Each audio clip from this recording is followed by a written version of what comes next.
So just as important as knowing what to do on social media is to know what not to do on social media. One of the biggest things that I run across is people say, what do I do if I get a negative review or comment?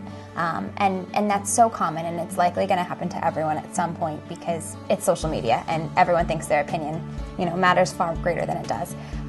But I think the number one thing to do is don't engage with someone. If whether it's, a legitimate review that they were just unhappy with something, then you can definitely say, thank you so much for your feedback. We appreciate it.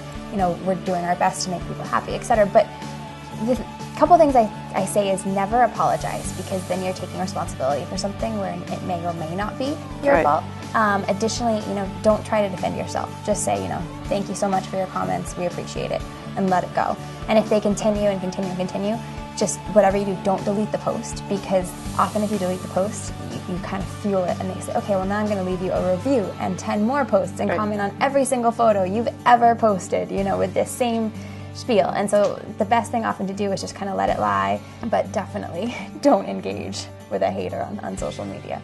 An important thing to remember is to really keep things current, but not to copy every single thing that someone else is doing. Okay. I know I mentioned following your competitors, and that's important, but make sure that you're not doing the exact same thing they are. So do something that's unique and sets you aside. You may see, oh wow, this competitor's been writing, journal entries or their form of a blog and posting that, and it's working really well. And you can definitely do that. But if, for example, if they have just posted an article about how to make their favorite chicken dish, don't post an article saying, this is my favorite chicken dish, make sure it's something original.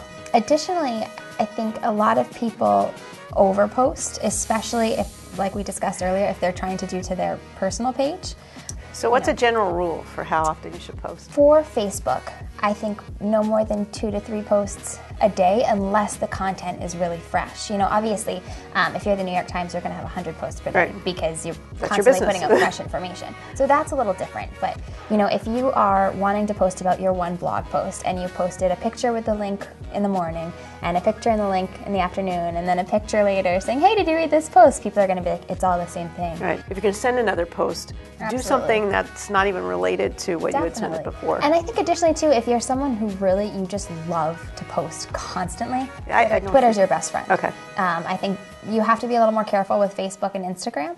And similarly with Instagram, instead of posting 10 photos, of the same shoot at the same time, maybe that's where you use that layout app or another way of making a layout. And so you incorporate them all into sort of 1 or 2 posts.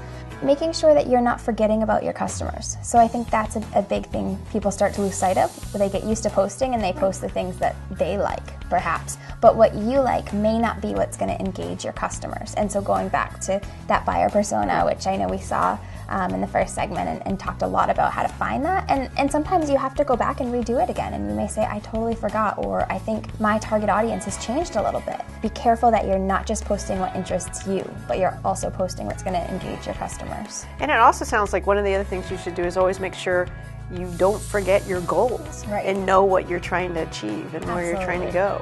Definitely. And I think that's where it's important to sort of have a scorecard. And again, I had mentioned, I know, whether you want to do it by hand, whether you want to do it in an Excel document, just making sure you're going back and saying, did I hit this, and when? And then again, continuously adjusting your goal so that once you hit it, you have a new goal. And it just, I think, helps give you focus. So now that we know what not to do and what to do, watch one of these This Mom Needs Help videos to learn how to use social media to promote you and your business better and faster.